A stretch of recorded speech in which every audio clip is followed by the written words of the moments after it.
Saudara sekalian yang mulia, sebelum ditanya, ini ada pertanyaan di meja saya.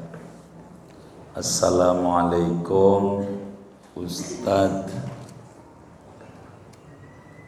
izin bertanya, kalau ada seorang suami menjatuhkan talak satu, kemudian suami menyatakan rujuk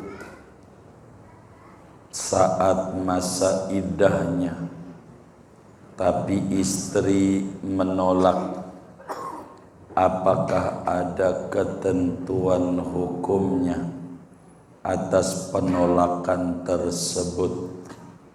Apakah tolakan istrinya itu dapat membatalkan rujuknya suami tersebut atau tidak? Terima kasih. Baik, saudara sekalian, bila seseorang itu mengadakan pernikahan dan pernikahan itu sah menurut syariat agama, lengkap rukun dan syarat-syaratnya. Rukun nikah 5, tapi syarat banyak. Ada calon suami, ada istri, ada wali, ada 2 saksi laki-laki yang adil, dan ada sigat ijab qabul. Masing-masing ada banyak syarat dari rukun-rukun ini. Nanti di depan akan ada di kitab kita. Bila mana kemudian itu nikah itu dah sah, maka yang laki jadi suami, yang perempuan jadi istri. Masing-masing oleh Islam diberikan hak dan kewajiban. Di antara hak suami adalah hak talak. Suami dibekali oleh agama talak batasnya 3 talak. Si istri dibekali oleh agama hak namanya khulu', talak tebus, itu istri. Jadi enggak ada yang dirugikan, semuanya. Istri boleh khulu', tapi saya tidak paparin khulu', ngikutin pertanyaan aja. Takut sampai jam 9, usulnya jam 8. Talak 3-nya suami ini terserah suami. Apakah dia dijatuhkan sekaligus ataukah atu-atu jadi? Apakah lagi canda, apakah lagi serius? Apakah sambil marah atau tidak? Contoh sambil marah namanya orang kampung emosi. Kata bininya, gua pegel bang sama lo. Kalau begitu gua cerai aja. Habis dordar Ukraina sama Rusia. Kata suaminya, ya udah, gua cerai lo. Begitu. Jadilah cerai. Nyesel, gua marah waktu itu. Iya, mau marah mau kagak. Emang juga kagak ada, lagi ulang tahun. Makan-makan di restoran, gua cerai lu, kagak ada. Mua juga cerai, mau lagi apa? Marah. Mau 3-nya sekaligus atau satu sekaligus, kata dia. Ya udah, gua cerai lu 3. Langsung jatuh 3. Kalau 3 nggak boleh balik lagi sebelum memenuhi 5 tahapan, baru boleh balik lagi. Yang pertama, iddah. dari kita lakinya tuh si cewek tuh yang ditelak 3 tuh, umpamanya si A, begitu kita suaminya si A 3, ya udah gua tak 3, kita nggak bisa balik lagi kecuali 5 tahap. 1, iddah dari suami pertama dari kita biar gampang. Habis iddah nikah sama suami baru, nikah bener KUA. Kalau di Roblong pakai roti apa? Iya nikah. Habis nikah tidur. Tidur nih bukan merem maksudnya, bukan. Paham nggak? Bersetubuh. Bener-bener. Nggak boleh nikah doang. Udah nikah, gue modalin lu nikah. Tapi lu jangan apa-apain. Nggak jadi. Kudu tidur berumah tangga benar dengan suami baru. Paham kan maksud suami baru?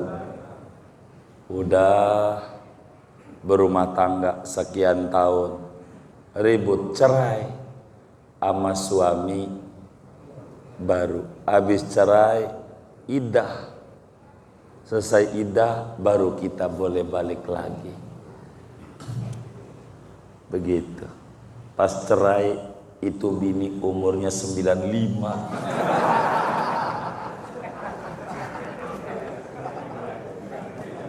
Mau balik lagi. Bagaimana kalau cerai 1? Nih kan begitu. Karena ini judulnya, saudara yang bertanya ini talak 1. Kalau talak 1, talak raji'i namanya. Kalau 3 apakah sekaligus atau tidak, udah bain namanya. Ntar di depan ada seluruhnya. Sabar, akan ketemu. Bila talak 1, suami itu mencerai bininya dengan cerai 1. Ya udah gua talak lu atu. Sejak ngomong begitu jadi talak. Sejak ngomong dengan talak, maka bini namanya tertalak. Talak 1 disebut raja'iyah, perempuan yang tertalak raji'i. Talak 1. Dengan talak 1 ada kewajiban suami kudu ngontrakin dia, ngasih makan dia sampai batas iddah. Kalau enggak dosa. Ntar di depan ada. Sabar, sabar. Kita ngomongin air dulu. Kitabnya sampai sholat kelar, zakat, puasa, haji, dagang, apa aja. Habis dagang, nikah, baru ketemu tuh. Kira-kira mudah-mudahan bulan depan dah. Begitu. Ada nanti. Lengkap kitab kita. Kalau talak 1, perempuan talak raji'i. Suami kasih makan. Sampai batas iddahnya.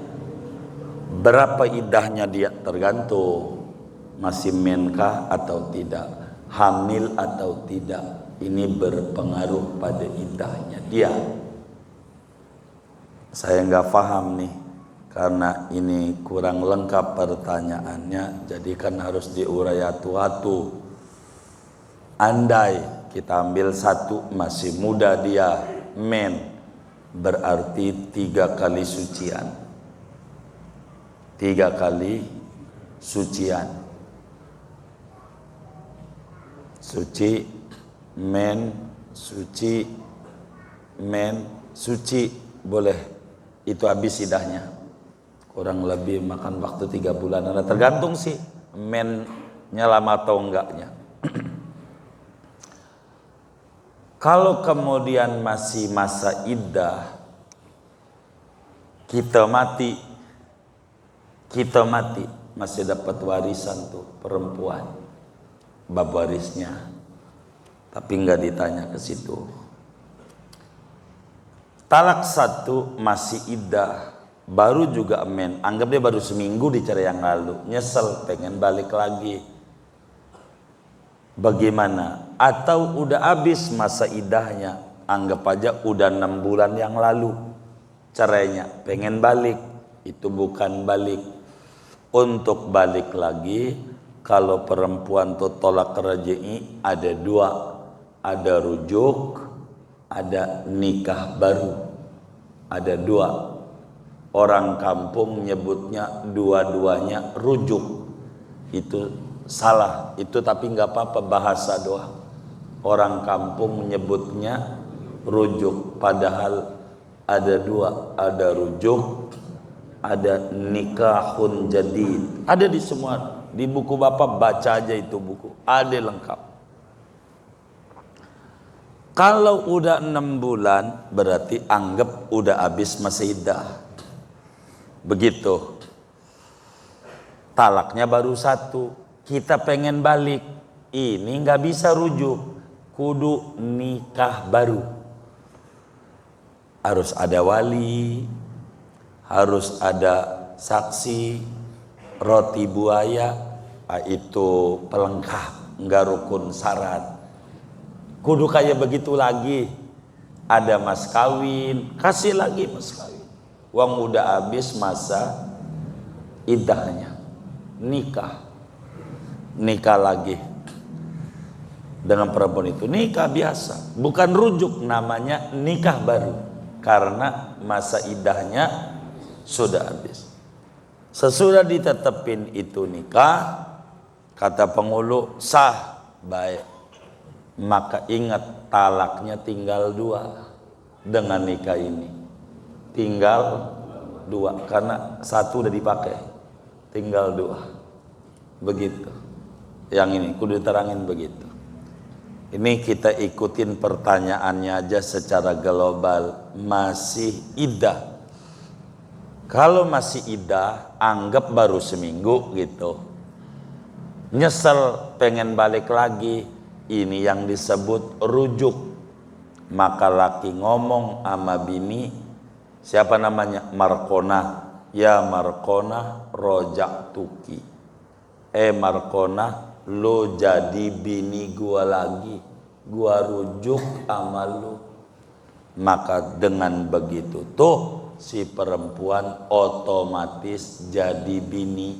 Ini jawabannya. Lalu perempuan yang nggak mau, ogah gua. Nah, ini kan begitu. Karena udah dapat calon baru yang duitnya rada banyak kan. Umpama, ini kan contoh apa aja ya. Ogah kan begitu. Karena istrinya menolak. Gitu. Bagaimana dengan ditolak tuh? Batal nggak rujuknya? Tidak. Maka tetap perempuan itu walaupun nggak mau jadi istri karena masih iddah. Istri nggak mau. Bagaimana? Dia mau nikah lagi dengan orang lain. Ntar dulu. Orang istrinya kita, kalau umpamanya suaminya kita, biar gampang. Nggak bisa. Nggak mau. Bagaimana biar perempuan tuh menikah lagi? Adalah hak namanya khulu. Tapi yang nanya ini kira-kira laki-laki. Nggak mau yang itu disampaikan, jangan tahu tahun bininya. Jadi ini bagaimana dengan dia mengata rojak tuki. Ini saya ikuti alurnya supaya arah pertanyaan ini kemana ini. Jadi saya parada panjang dikit. Maka dengan dia menolak, rujuk tetap jadi. Rujuk tetap jadi. Perempuan itu jadi bininya karena masih dalam masa iddah. Maka bagaimana biar konflik ini udah terserah. Ada 2 cara. Bisa aja perempuannya khulu. Tapi kalau udah jadi bininya ini yang udah rujuk masih nggak mau juga. itu mah enggak usah susah-susah. Yang kayak begitu dibawa aja biar dia ogahnya hilang tuh ke Mbah Dukun. Kebayoran tempatnya mega indah. Oh, toko emas. Iya. Pilih mah baru dia. Iya baik bang. Gimana Ustadzuna? Tuh iya nganggo. Udah gitu. Mau. Aman. Udah gitu aja. Kali bakor. Nggak usah dukun yang jauh-jauh. Kudu jenggotnya 5 meter. Nggak usah bawa aja. Apa itu tokonya? Emang mega indah ya? Ya pokoknya kalau lewat itu ada toko-toko emas tuh. Ya pokoknya gitu dah. Ya gitu. Bawa aja. Mau milih mana? Itu kira-kira begitu. Inilah jawaban yang saya mampu jawab. Panjangnya nanti di depan. Assalamualaikum warahmatullahi wabarakatuh. Bismillahirrahmanirrahim. Wassalamu ala sayyidina Muhammadin wa ala alihi wa sahbihi ajma'in. Allahumma inna nastahdika bi arsyadi amrina wa zidna ilman yanfa'una. Qala al-imam al-muallif rahimahullahu ta'ala wa nafa'ana bihi wa bi barakati ulumihi wa ghafara lahu wa li masyayikhih wa li masyayikhina amin. قال القاضي أبو شجاع أحمد بن الحسين ابن أحمد الأصفهاني رحمه الله تعالى telah berkata oleh Qadhi,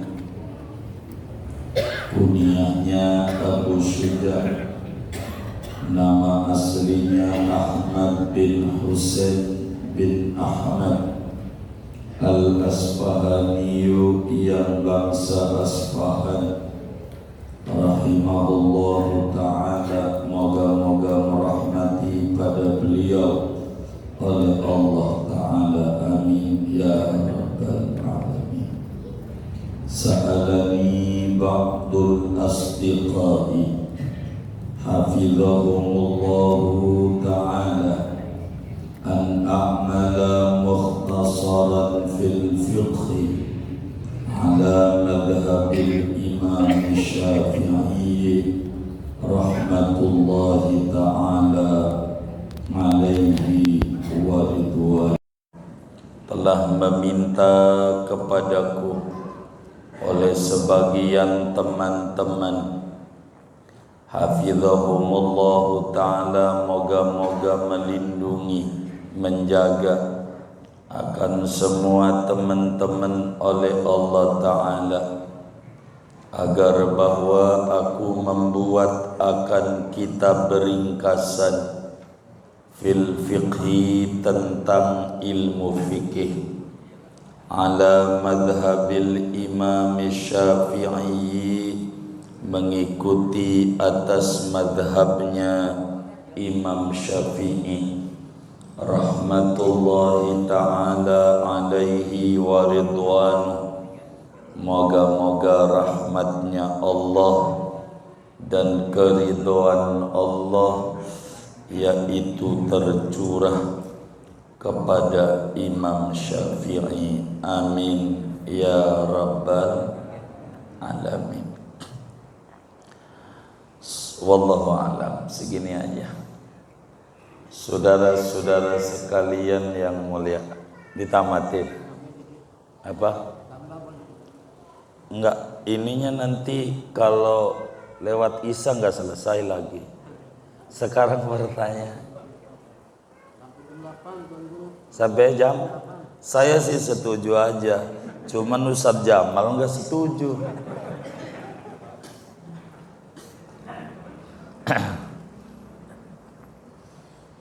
Saudara-saudara sekalian, di dalam menyusun satu kitab, maka ada adab-adab yang dijalankan oleh seorang penyusun kitab. Pertama, menuliskan bismillah, dan sudah yai kita. Kedua, menuliskan puji-pujian kepada Allah, sudah yai kita. Ketiga, menuliskan solawat, sudah yai kita. Keempat, memperkenalkan dirinya, belum, dan ini akan kita bedah. Kelima, tentang kitab yang dikarang dan ciri-ciri kelebihan kitabnya, ini juga belum. Kira-kira ngaji ini mau ditamatin malam ini.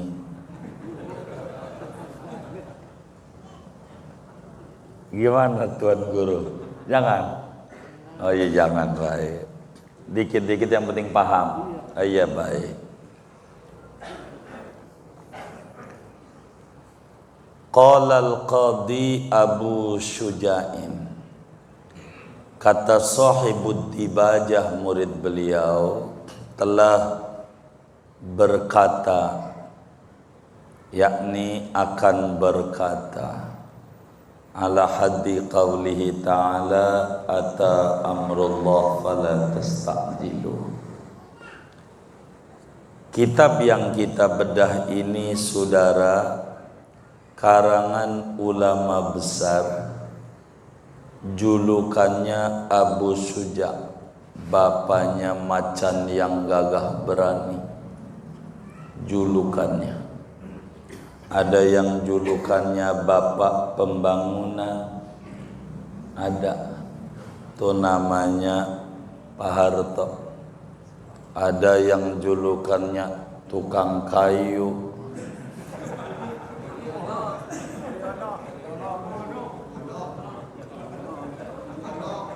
Ini kita Abu Syuja' aja nggak situ-situ, udah ikuti aja, jadi nggak kemana-mana.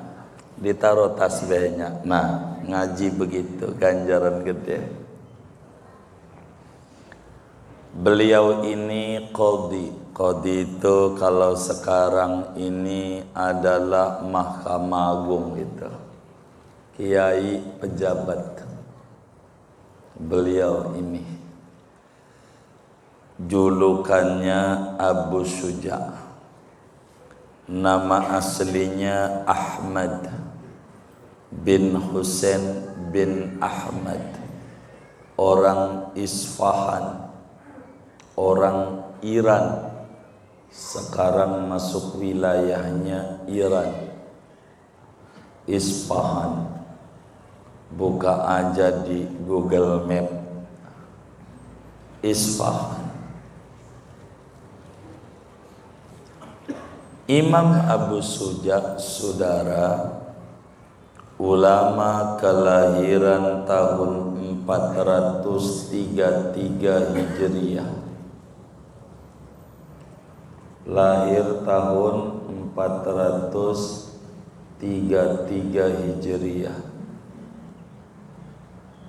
Jadi kalau dari hari ini sudah 1000 tahun lebih. Benar nggak? Iya. Seorang yang rajin menghafal Quran, mengkaji sampai alim besar, Imam Abu Syuja'. Abu Syuja' pada tahun 470, yakni di usia 37 tahun, beliau dimohon untuk menjadi qadhi, pemimpin masyarakat menegakkan keadilan. Sekarang ketua Mahkamah Agung. Begitu. MA, tapi yang bukan menangin adik, bukan. Kalau MK menangin kakak, ini Mahkamah Agung, qadhi. Ketika beliau memimpin di Isfahan, luar biasa keadilan dirasa oleh banyak orang. Ketenangan, kenyamanan, kesuburan, semua orang merasakan. Baik itu pelaku usaha, jangan pegang itu, taruh aja Pak, nggak dapet ilmu nantinya. Kalau mau zikir minta di pinggir saya. Jadi yang ngelarang ini bukan saya, seperti Nabi, saya cuma bilangin doang. Kalau lagi ngaji nggak ada aktivitas, supaya cahaya Allah masuk di hati kita. Begitu. Sampai mana tuh? Beliau menegakkan keadilan. Keadilannya dirasakan oleh semua pihak. Pelaku usaha girang, perekonomian maju. Masyarakat girang dapetin pekerjaan. Yang nganggur disuplai, dikasih makan siang sama susu ikan. Untuk SD ya. Enggak dapat. Wah belum. Ini cerita beliau nih. Jadi jangan dibawa ke situ ini. Yang nganggur dibiayai, dibantu sampai bisa kerja. Kalau zaman sekarang ada namanya LBK, BLK, Balai Latihan Kerja. Beliau ini luar biasa. Dirasakan daerah itu agamis, cakep. Ketika beliau memimpin, luar biasa. Beliau sering membantu orang-orang yang membutuhkan. Bukan pakai duit negara, duit dia. Bahkan dalam satu hari beliau berbagi 120.000 dinar. 1 dinar itu 4 gram emas. Dalam satu hari itu 4 kilo 800 gram emas. Berbagi sama orang, nolongin orang. Itulah qadhi Abu Suja. Disebutnya Imam Abu Suja. Bantu orang banyak. Betapa orang-orang saleh dibantu. Orang-orang yang tidak mampu dibantu. Demen sama beliau. Pengen berhenti di demo, nangis. Nangisnya pengen berhenti, kagak boleh mulu. Saking apanya? Didemenin. Ini mau nangis, enggak kepilih. Bukan. Ini nangis pengen berhenti, kagak boleh. Ada tuh di Malang, lurah begitu. Pengen berhenti, kagak boleh sama warganya. Ditangisi, jangan. Bangun kantor kelurahan, duit sendiri. Tolongin masyarakat, duit sendiri. Begitu. Mau berhenti, kagak boleh. Sampai nangis, pengen berhenti, kagak boleh. Ada sekarang orang baik. Qadhi Abi Suja kayak begitu. Beliau zuhud.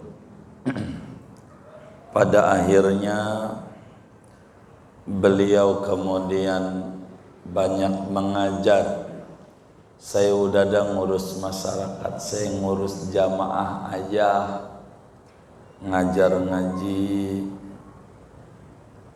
menyebarkan madhab Syafi'i di Asfahan. Ibadahnya sangat luar biasa. Kurang lebih 40 tahun beliau mengajar di Asfahan kepada masyarakat, sampai pada akhirnya ketika beliau itu berhenti jadi pejabat, masyarakat mengizinkan, saya udah senja udah gitu. Karena udah banyaklah dirasa orang-orang yang adil yang siap mimpin, orang tuh menyetujui. Akhirnya Imam Abu Suja pergi ke Madinah, ditanggalkan semua jabatan-jabatan itu, pergi ke Madinah. Dia menjadi marbot Masjid Madinah, nyapu, ngepel, ngelamar jadi marbot, diterima, bantuin ngepel di masjid, ngebersihin WC, enggak dibayar, enggak, pengen kerja aja di Masjid Madinah, ngepel, ngebersihin. Kiai gedenya kiai, beliau nyapu di Masjid Nabawi, gelarin tikar, kalau orang mau ngaji nyiapin meja, nyiapin begitu. Kiai sampai ada yang ngenalin loh, ini kan ulama besar di Isfahan, Abu Suja. Tuan Syekh, ngapa ngepel? Antum kan Abu Suja. Enggak ada Syekh. Merboh. Panggil aja ya Kanas, wahai tukang ngepel, tukang nyapu, begitu aja. Beliau ngepel di Masjid Nabawi, rahimahullah rahmatal abrar, sampai meninggal dunia pada tahun 593 Hijriah.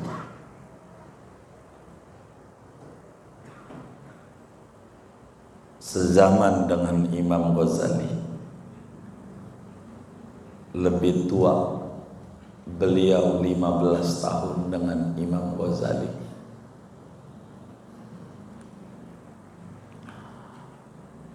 Umurnya berapa tuh? Ente hitung. 593 diambil 433, 116 tahun. Muammar umurnya panjang 100 tahun lebih, 100 tahun lebih.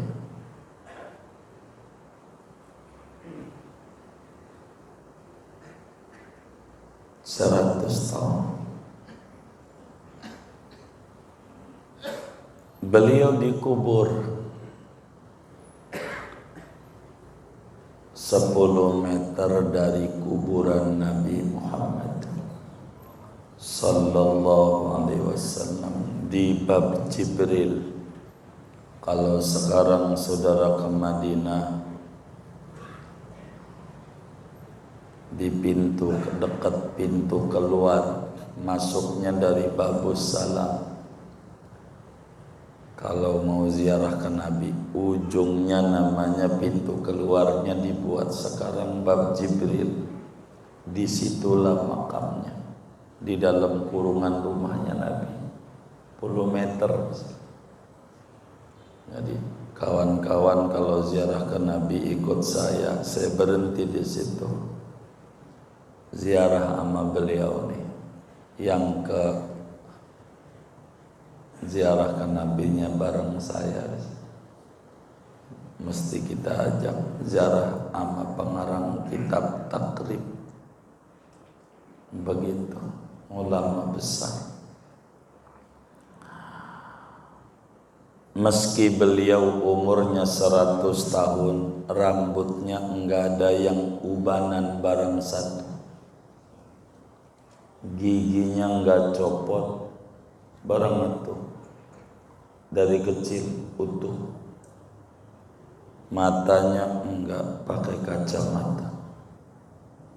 Enggak keriput dan enggak bungkuk badannya. Tahu bungkuk?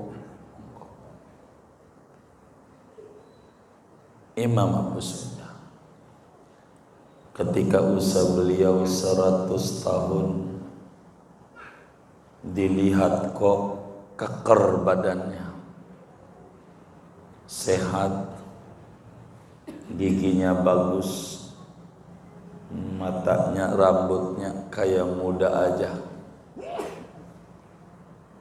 Ada yang nanya,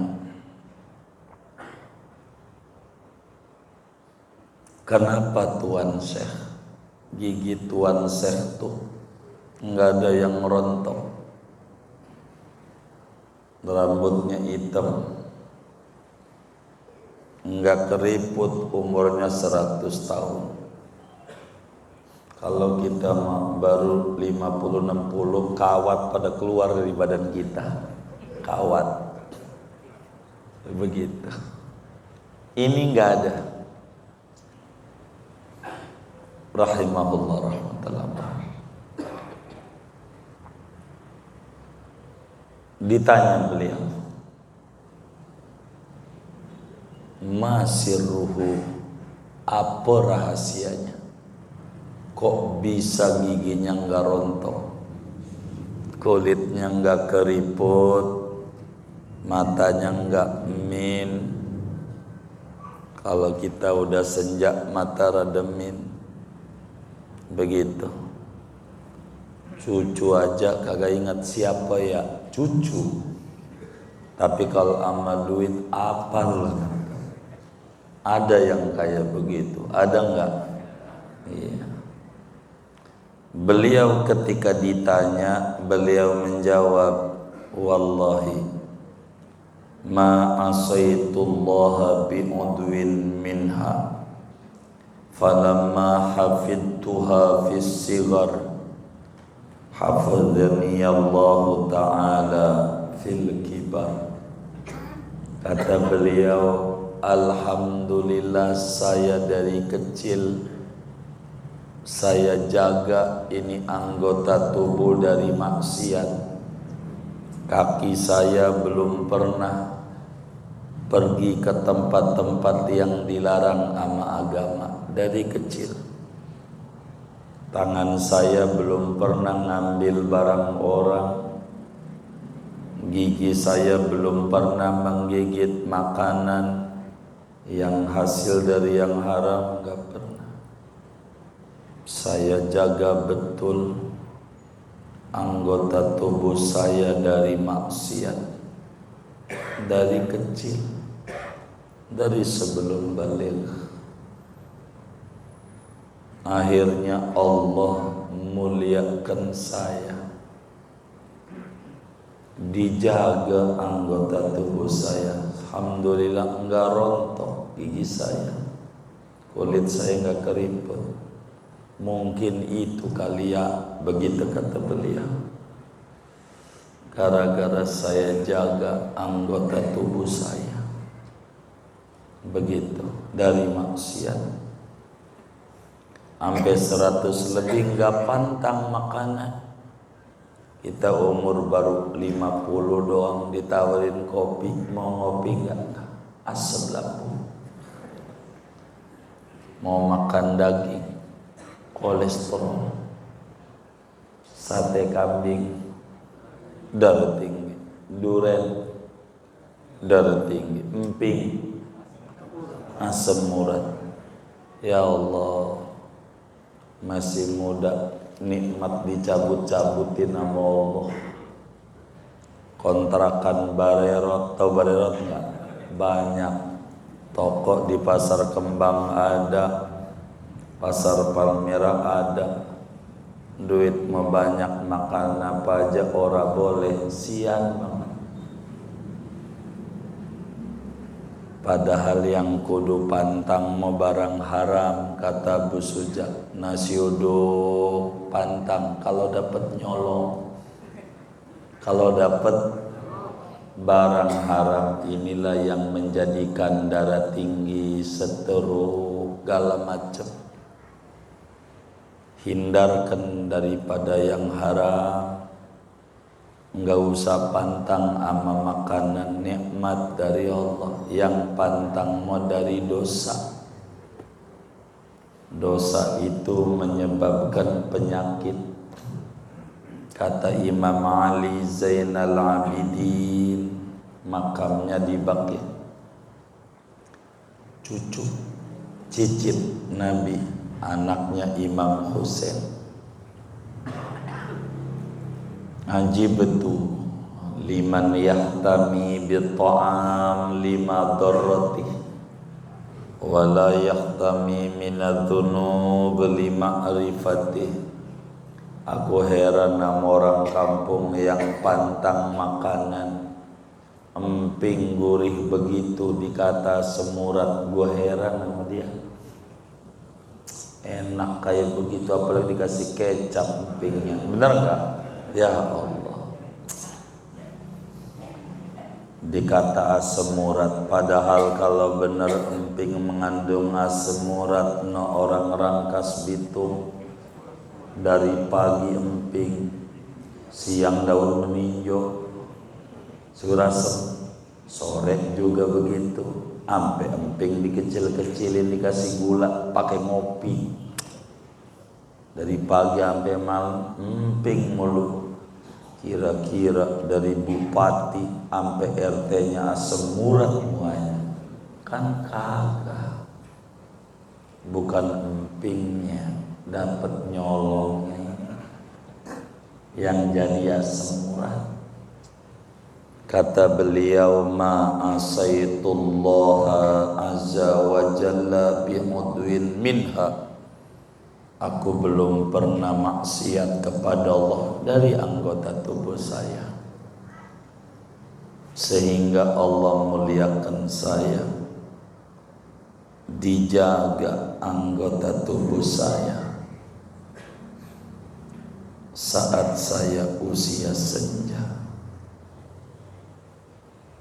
Saking agungnya yai kita, kitab kita ini hampir 1000 tahun usianya kitab, tapi dibaca di seluruh dunia Islam. Di mana negeri, apatah lagi di Indonesia. Sesudah ngaji Sapinah naik dikit,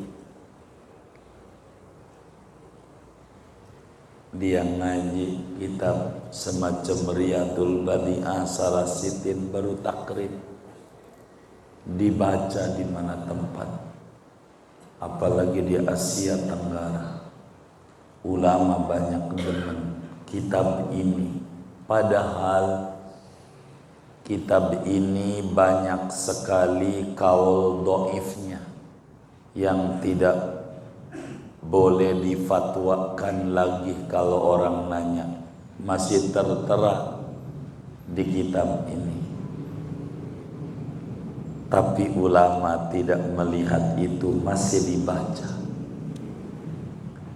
Dan banyak ulama yang mensyarahi kitab ini.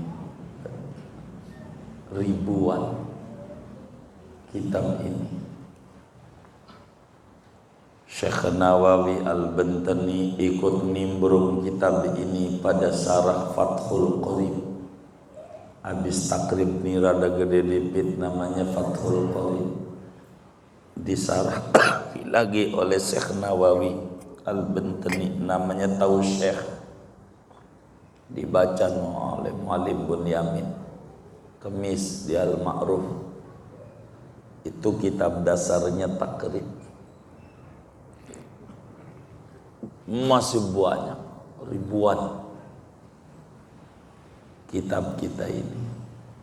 Saya nggak mau yang gedenya, dasarnya dulu gitu. Ini juga nggak tahu, kemungkinannya doa.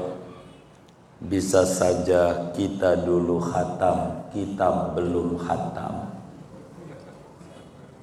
Bisa aja kitab khatam dulu, kita belum khatam. Dua kemungkinan nggak bakalan lepas. Cuman kita mohonlah sama Allah, jangan wafat dulu sebelum khatam kitab ini. Amin ya rabbal alamin. Banyak ulama yang menggandrungi kitab ini, memuji tentang hebatnya kitab kita. Sampai ulama bilang ayaman roma naf'an mustamirra liyakhdha birtifa'in wa intifa'i tuqarribu lil ulumi wa kun syuja'an bitaqribil imami abi syuja'i. Ulama bilang, wahai orang yang pengen mendapatkan manfaat yang langgeng agar memperoleh ketinggian derajat dan kemanfaatan besar dalam hidupnya,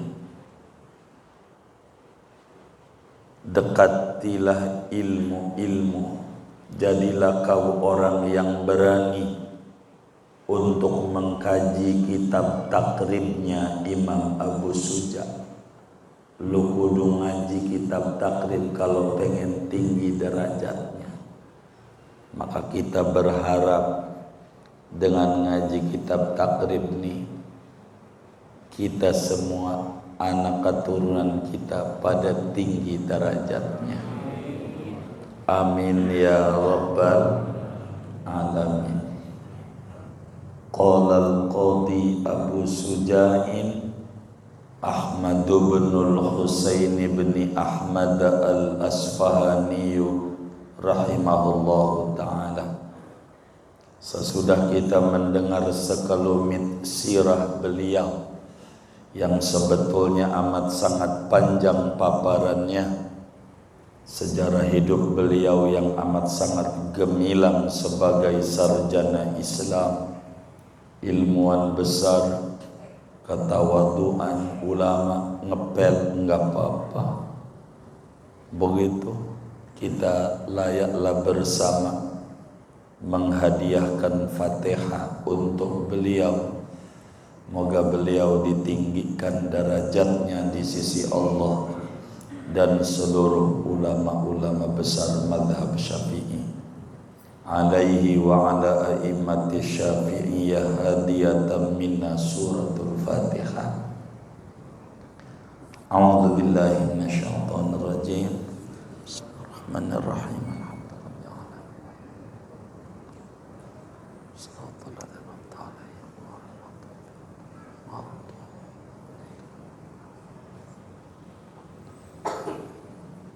Kata beliau, sa'alani ba'dul asdiqai, begitu, telah meminta kepadaku oleh sebagian teman. Saudara, ilmu itu yang paling tinggi diminta. Ilmu itu yang paling tinggi diminta. Begitu, bukan minta. Sebabnya sifatnya ilmu tinggi. Ilmu begitu sifatnya. Al ilmu yukta, ilmu itu didatangi. Al ilmu yus'al, ilmu itu diminta. Saking tingginya. Tahadus bin nikmah, saya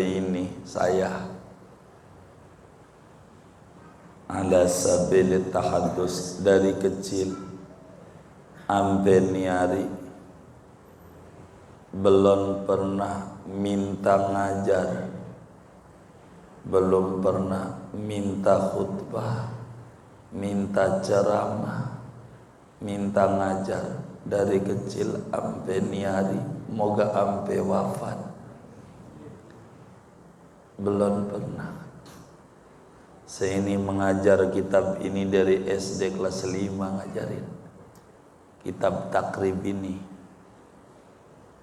Masih maju pondok itu Darul Falah dulu, masih rame zaman dulu. Dari SD saya ngajar ini sampai sekarang, syukur sama Allah enggak putus. Ya ngajar ngaji, ngajar ngaji, itu aja hari-harinya. Dimerdekakan sama saya punya keluarga, ngaji aja. Beliau, kita cerita beliau aja. Sa'alani ba'dul asdiqa, aku diminta oleh sebagian sodiq, teman. Apa itu sodiq? Jadi teman itu banyak, saudara. Kita manusia makhluk sosial, perlu berinteraksi. Ada namanya sodiq, bahasa kitanya sahabat. Jadi teman itu tingkatannya beda-beda. Ada yang tingkatannya sahabat, ada yang tingkatannya teman, tingkatan kenalan. Ini beda-beda. Apa itu shodiq? Yang disebut shodiq, kita orang bahasa Rablongnya CS. Begitu. Shodiq bos. Apa itu shodiq? Shodiq itu man yafrahu bi farahika wa yahzanu bi huznika. Itu shodiq. Shodiq itu orang yang girang kalau kita senang lagi bahagia, dan orang yang turut berduka kalau kita lagi kena musibah. Itulah shodiq. Ketika kita lagi terpuruk kena musibah, siapa yang bantu kita? Itulah shodiq. Begitu. Tapi kalau orang yang kita susah dia senang, kita senang dia susah, namanya dengki. Namanya. Kalau shodiq itu orang yang girang, kalau kita girang turut bahagia. Orang yang sedih kalau kita lagi berduka, namanya shodiq. Kalau dia sudah tinggi pangkatnya siddiq, kayak Abu Bakar, di atas shodiq. Dia sedih kalau Nabi sedih, dia girang kalau Nabi girang. Itulah Abu Bakar, siddiq pangkatnya, siddiq. Kenapa disebut siddiq? Li sidqihi fil mahabbah, karena jujur dan tulus cinta dari hati. Ada orang, gua demen amal lo, tapi diem aja, ngomong kagak, segrup di grup diem aja, kayak begitu palsu namanya, nggak bakalan nggak kebaca. Ada orang di grup WA tuh kayak CCTV, cuman ngawasin doang. Ada begitu. Yang kayak begitu busit cintanya, nggak bisa. Cinta itu akan keluar tanda-tandanya. Imam Ali bin Abi Thalib dibilangin ama Nabi, ya Ali lis sodaqati salasu alamat. Kalau orang tuh teman benar-benar sahabat, ada 3 indikator. Salah satunya yafrahu bi farahika wa yahzanu bi khuznika. Dia gembira ketika kita senang, dia sedih ketika kita tertimpa musibah. Kata beliau hafizahumullahu ta'ala, moga-moga sahabat-sahabat saya semuanya Allah lindungi. Namanya jumlah du'aiyah.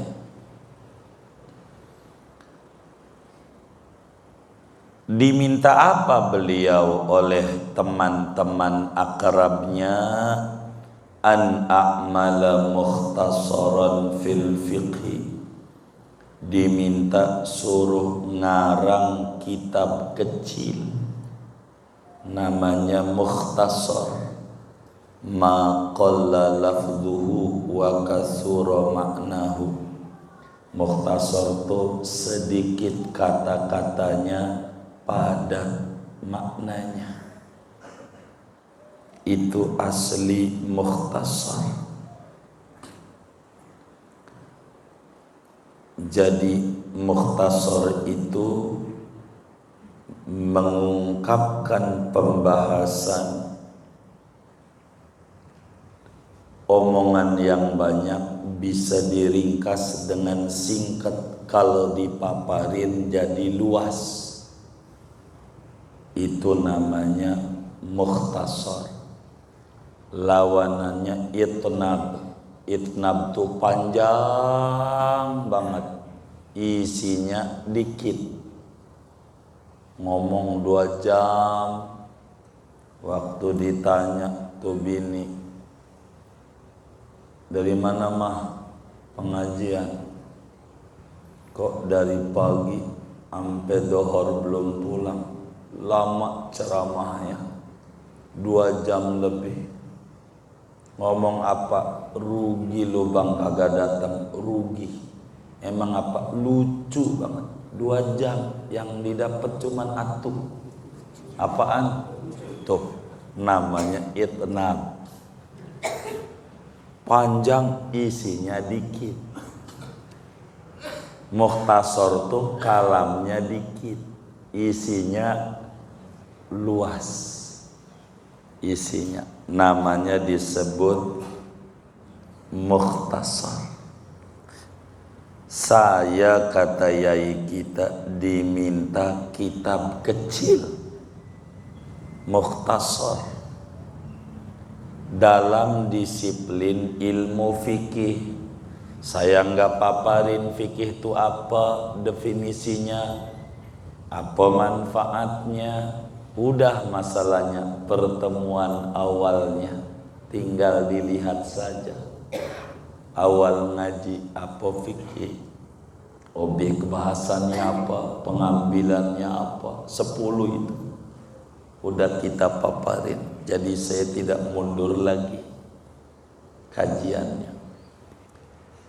Di dalam madhab Imam Syafi'i, ilmu fikih itu kita kudu ibadah ama Rasul ni kudu ada guru. Wong kita enggak ketemu ama Nabi. Maka ulama-ulama fikih yang memahami intisari Quran dan hadis namanya ulama mujtahid.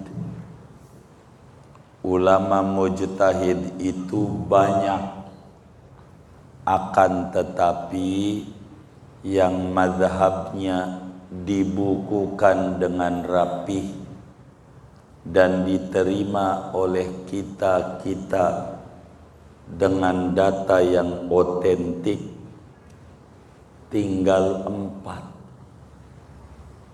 Disebut ama kita madhab 4. Imam Malik disebut madhab Maliki. Imam Abu Hanifah pembangunnya disebut madhab Hanafi. Imam Ahmad bin Hambal disebut madhab Hambali. Fikihnya Imam Syafi'i, nama aslinya Muhammad bin Idris, disebut madhab Syafi'i. Kita bersyukur orang Indonesia yang datang ke kita punya negeri ini ulama-ulama madhab Syafi'i. Yang bawa ke kita ini dari Gujarat. Gujarat itu India. India itu madhabnya Hanafi, tapi Gujarat madhabnya Syafi'i. Kecil, terjaga, seperti Malibar, Kusin, India kecil. Itu Syafi'i. Fathul Muin dari India, Malibar, Syafi'i. Gujarat Syafi'i. Gujarat. Maka kita ini orang Indonesia, fikihnya mazhabnya Syafi'i. Jelas. Imam Syafi'i. Mazhab itu apa sih? Mazhab itu hukum-hukum yang disarikan oleh seorang imam mujtahid dari Quran, dari hadis. Jadi semuanya tidak ada yang keluar dari Quran, dari hadis, disebut madhab. Kita ngalamin akhir zaman, saudara. Ini kelihatannya hebat di akhir zaman nih. Ini yang rada puyeng di otak.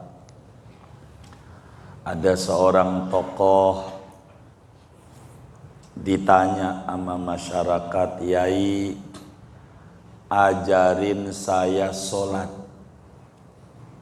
Ajarin saya sholat." Itu kiai menjawab begini, "Ente mau diajarin sholat ala siapa? Ala Syafi'i, ala Hanafi, ala Hambali, ala Maliki, Syafi'i, Maliki, Hambali, apa Hanafi, apa ala Nabi?" Begitu. Ente mau diajarin sholat ala Syafi'i, ala Maliki, ala Hanafi, Hambali, ala Hanafi, apa ala Nabi? Kira-kira ketika kita diajukan pertanyaan begitu, jawabnya apa? Jawabnya apa? Jawabnya ala siapa? Ala Nabi. Ini bukunya Sifatu Sholatin Nabi, tata cara sholat Nabi, Al-Albani. Banyak di pasar tata cara sholat Nabi, bukunya. Di rumah-rumah kaum muslimin banyak. Ini buku bagus, tapi kurang, judulnya kurang. Ada lanjutannya yang gak ditulis. Ini yang menyebabkan buku ini laris. Mestinya tulisannya tata cara sholat Nabi ala Al-Albani, tukang betulin jam. Begitu. Tinggal diadu Al-Albani sama Imam Syafi'i tinggian mana, begitu. Ini ngibulin. Begitu, akhirnya sholatnya nyari kaki, mana geli lagi kita, dorong lagi, kita geli, dorong lagi, begitu. Ini juga Imam Syafi'i ini dari Nabi, kenapa enggak dibilang ala Nabi? Ulama itu tawadhu. Sahabat Nabi banyak, 124.000 orang. Hadis Nabi berarti banyak. Ilmu kita terbatas. Kalau langsung ala Nabi kan belum menyeluruh, baru seupil. Jangan dikecilin. Maka madhab Syafi'i begitu. Resminya mah tata cara sholat Nabi, hasil telaahan Imam Syafi'i. Bukan dari Nabi, bukan. Ada orang begitulah zaman akhir mengkritik apaan Ratib Haddad, begitu yang kayak begitu dibaca begitu, ada aja orang. Akhirnya ada juga yang berani tuh sama orang, coba dong tulisin doa-doa Rasulullah untuk keselamatan, biar dibaca pagi sore. Ditulis, judulnya Maksurat, isinya Ratib Haddad juga. Judulnya doang apaan? Maksurat, isinya Bismillahirrahmanirrahim, la yadurru, a'udzu bikalimatin min syarri ma khalaq, Rodina. Bingung. Ini juga dari Nabi, cuman kagak mau amalan Nabi. Bukan ini doang, kata Yai, tulis saja Ratib Haddad. Ada di sebagian teman kita, ngapain baca begitu, mendingan baca wirid-wirid Nabi. Apaan? Maksurat. Oh yang sama isinya, ini judul doang. Begitu. Bingung Kiai, akhirnya Ratib Haddad enggak bidah, hadis Nabi semua. Iya dari dulu juga begitu, jangan alergi dulu. Mau sampai jam 8. Ini belum saya terangin Imam Syafi'i, bagaimana kecilnya, besarnya. Belum. Udah deh ya.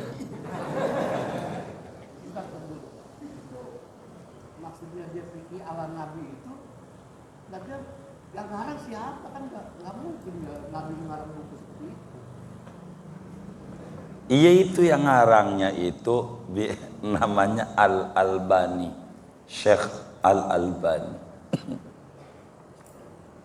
Begitu. Itu yang terjadi.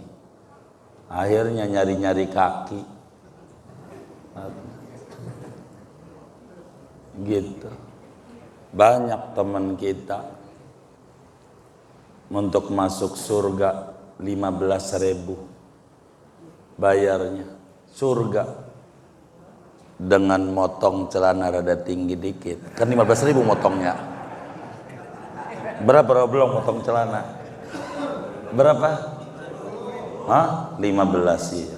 Surga asal tinggi ya.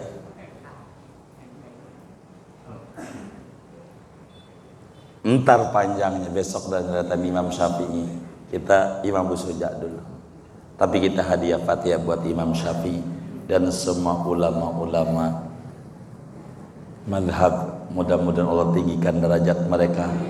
Jasa mereka besar buat Islam dan kaum muslimin. Allah balas dengan berlipat-lipat ganda balasan. Al-Fatihah.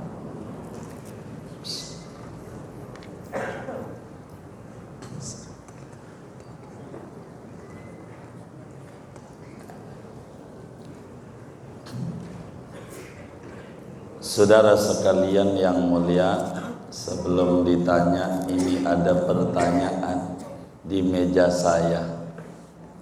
Assalamualaikum Ustadz, izin bertanya, kalau ada seorang suami menjatuhkan talak satu, kemudian suami menyatakan rujuk saat masa iddahnya, tapi istri menolak, apakah ada ketentuan hukumnya atas penolakan tersebut? Apakah tolakan istrinya itu dapat membatalkan rujuknya suami tersebut atau tidak? Terima kasih. Baik, saudara sekalian, bila seseorang itu mengadakan pernikahan dan pernikahan itu sah menurut syariat agama, lengkap rukun dan syarat-syaratnya,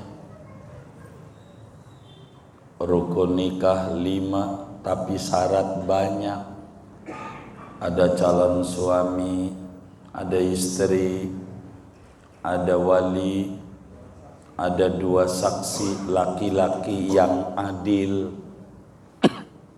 dan ada sigat ijab qabul. Masing-masing ada banyak syarat dari rukun-rukun ini. Nanti di depan akan ada di kitab kita.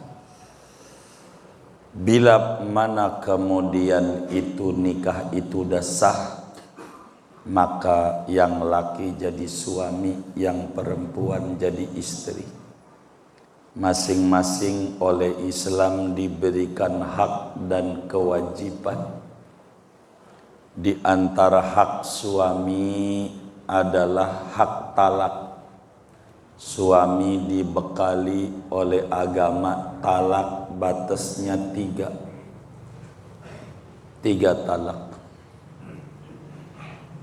Si istri dibekali oleh agama hak namanya khulu', talak tebus, itu istri. Jadi enggak ada yang dirugikan, semuanya.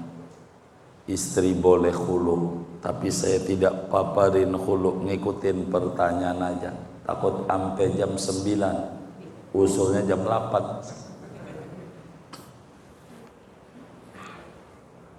Talak 3-nya suami ini terserah suami. Apakah dia dijatuhkan sekaligus ataukah atu-atu jadi? Apakah lagi canda, apakah lagi serius? Apakah sambil marah atau tidak?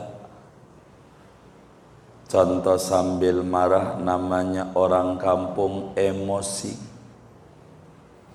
Kata bininya, gua pegel bang sama lo.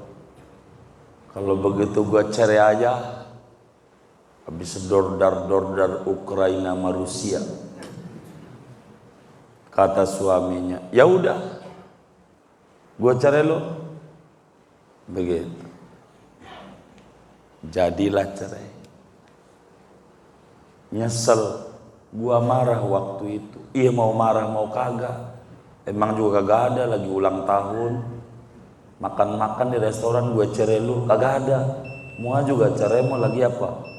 Marah. Mau 3-nya sekaligus atau 1 sekaligus, kata dia. Ya udah, gue cerai lu 3. Langsung jatuh 3. Kalau 3 nggak boleh balik lagi sebelum memenuhi 5 tahapan. Baru boleh balik lagi. Yang pertama, iddah dari kita lakinya tuh si cewek tuh yang ditelak 3 tuh, umpamanya si A, begitu kita suaminya si A 3, ya udah gua tak 3, kita nggak bisa balik lagi kecuali 5 tahap. 1 iddah dari suami pertama dari kita biar gampang. Habis iddah nikah sama suami baru, nikah bener KUA. Kalau di Roblong pakai roti apa? Iya nikah. Habis nikah tidur. Tidur nih bukan merem maksudnya, bukan. Paham nggak? Bersetubuh, bener-bener. Nggak boleh nikah doang. Udah nikah, gue modalin lu nikah, tapi lu jangan apa-apain, nggak jadi. Kudu tidur berumah tangga benar dengan suami baru. Paham kan maksud suami baru?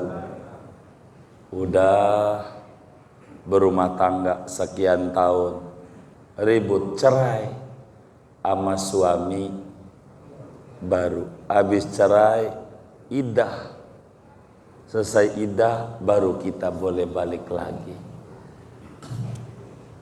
Begitu. Pas cerai itu bini umurnya 95.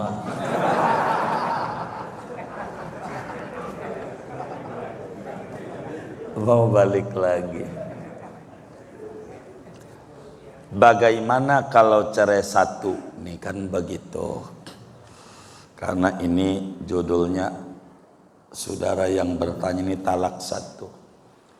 Kalau talak 1, talak raji'i namanya. Kalau 3 apakah sekaligus atau tidak, udah bain namanya. Ntar di depan ada seluruhnya. Sabar, akan ketemu. Bila talak 1, suami itu mencerai bininya dengan cerai 1, ya udah gua talak lu atu. Sejak ngomong begitu jadi talak. Sejak ngomong dengan talak, maka bini namanya tertalak. Talak 1 disebut raja'iyah, perempuan yang tertalak raji'i. Talak 1. Dengan talak 1 ada kewajiban suami kudu ngontrakin dia, ngasih makan dia sampai batas iddah. Kalau enggak dosa. Ntar di depan ada. Sabar, sabar. Kita ngomongin air dulu, kitabnya sampai sholat kelar, zakat, puasa, haji, dagang, apa aja. Habis dagang, nikah, baru ketemu tuh. Kira-kira mudah-mudahan bulan depan dah. Begitu. Ada nanti lengkap kitab itu. Kalau talak 1, perempuan talak raji'i, suami kasih makan sampai batas iddahnya. Berapa iddahnya dia tergantung masih menkah atau tidak, hamil atau tidak. Ini berpengaruh pada iddahnya dia. Saya nggak paham nih, karena ini kurang lengkap pertanyaannya, jadi kan harus diurai atu-atu. Andai kita ambil 1, masih muda dia, men, berarti 3 kali sucian. 3 kali sucian. Suci, men, suci, men, suci, boleh. Itu habis iddahnya. Kurang lebih makan waktu 3 bulan. Tergantung sih mennya lama atau enggaknya. Kalau kemudian masih masa iddah, kita mati, masih dapat warisan tuh perempuan, bab warisnya. tapi nggak ditanya ke situ. Talak 1 masih iddah, baru juga amen, anggap dia baru seminggu di cerai yang lalu, nyesel pengen balik lagi, bagaimana? Atau udah habis masa iddahnya, anggap aja udah 6 bulan yang lalu cerainya, pengen balik, itu bukan balik. Untuk balik lagi, kalau perempuan tuh tolak raj'i ada 2, ada rujuk, ada nikah baru, ada 2. Orang kampung nyebutnya dua-duanya rujuk, itu salah, itu tapi nggak apa-apa, bahasa doang. Orang kampung menyebutnya rujuk, padahal ada 2, ada rujuk, ada nikahun jadid, ada di semua, di buku Bapak baca aja itu buku, ada lengkap. Kalau udah 6 bulan berarti anggap udah habis masa iddah. Begitu. Talaknya baru 1, kita pengen balik, ini nggak bisa rujuk, kudu nikah baru. Harus ada wali, harus ada saksi, roti buaya, itu pelengkap, nggak rukun syarat. Kudu kayak begitu lagi. Ada mas kawin, kasih lagi mas kawin. Uang udah habis masa iddahnya, nikah lagi dengan perempuan itu, nikah biasa, bukan rujuk, namanya nikah baru, karena masa iddahnya sudah habis. Sesudah ditetepin itu nikah, kata penghulu sah, baik. Maka ingat, talaknya tinggal 2 dengan nikah ini, tinggal 2, karena 1 udah dipakai, tinggal 2. Begitu. Yang ini kudu diterangin begitu. Ini kita ikutin pertanyaannya aja secara global. Masih iddah, kalau masih iddah anggap baru seminggu gitu, nyesel pengen balik lagi, ini yang disebut rujuk. Maka laki ngomong sama bini, siapa namanya? Markona. Ya Markona, rojak tuki. Markona, lo jadi bini gua lagi, gua rujuk sama lo. Maka dengan begitu tuh si perempuan otomatis jadi bini. Ini jawabannya. Lalu perempuan yang nggak mau, ogah gua. Nah, ini kan begitu. Karena udah dapat calon baru yang duitnya rada banyak kan. Umpama, ini kan contoh apa aja ya.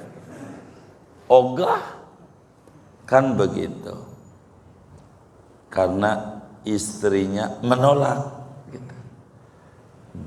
Bagaimana dengan ditolak tuh? Batal nggak rujuknya? Tidak. Maka tetap perempuan itu walaupun nggak mau jadi istri karena masih iddah. Istri nggak mau. Bagaimana? Dia mau nikah lagi dengan orang lain. Ntar dulu, orang istrinya kita, kalau umpamanya suaminya kita, biar gampang. Nggak bisa. Nggak mau. Bagaimana biar perempuan tuh menikah lagi? Adalah hak namanya khulu. Tapi yang nanya ini kira-kira laki-laki. Nggak mau yang itu disampaikan, jangan tahu-tahu bininya. Jadi ini bagaimana dengan dia mengata rojak tuki. Ini saya ikuti alurnya supaya arah pertanyaan ini kemana ini. Jadi saya parada panjang dikit. Maka dengan dia menolak, rujuk tetap jadi. Rujuk tetap jadi. Perempuan itu jadi bininya karena masih dalam masa iddah. Maka bagaimana biar konflik ini udah terserah. Ada 2 cara. Bisa aja perempuannya khulu. Tapi kalau udah jadi bininya ini yang udah rujuk masih nggak mau juga. itu mah enggak usah susah-susah. Yang kayak begitu dibawa aja biar dia ogahnya hilang tuh ke Mbah Dukun. Kebayoran tempatnya mega indah. Oh, toko emas. Iya. Pilih mah baru dia. Ya baik bang. Gimana Ustadzuna? Tuh iya nganggo. Udah gitu. Mau. Aman. Udah gitu aja. Kali bakor. Nggak usah dukun yang jauh-jauh. Kudu jenggotnya 5 meter. Nggak usah bawa aja. Apa itu tokonya? Emang mega indah ya? Ya pokoknya kalau lewat itu ada toko-toko emas tuh. Ya pokoknya gitu dah. Kayak gitu. Bawa aja. Mau milih mana? Itu kira-kira begitu. Inilah jawaban yang saya mampu jawab. Panjangnya nanti di depan. Kurang lebih demikian. Moga bisa difahami. Mohon maaf bila kurang jelas atau kurang bisa difahami. Kemudian, udah ada nggak tanya lagi yang lain ya? Kemudian kita baca kata ini di wakaf dari hamba Allah. 1 juta rupiah pahalanya buat Bapak Marto, buat Ibu Sadia, buat Ibu Sadipah, buat Bapak Rasid Effendi. Kita baca Fatihah, moga wakafnya diterima oleh Allah, diganti berlipat ganda, diberikan rezeki yang luas, yang halal, yang berkah. Allah qabul hajat dunia, hajat akhiratnya, dan Allah Subhanahu wa ta'ala sampaikan ganjaran pahalanya kepada almarhumah semua yang beliau niatkan ini, kubur mereka menjadi raudhah min riyadil jannah. Allah bahagiakan di alam barzakhnya, Allah muliakan di alam barzakhnya, Allah senangin di alam barzakhnya. Bitirkan niat wa da'awat al-Fatihah.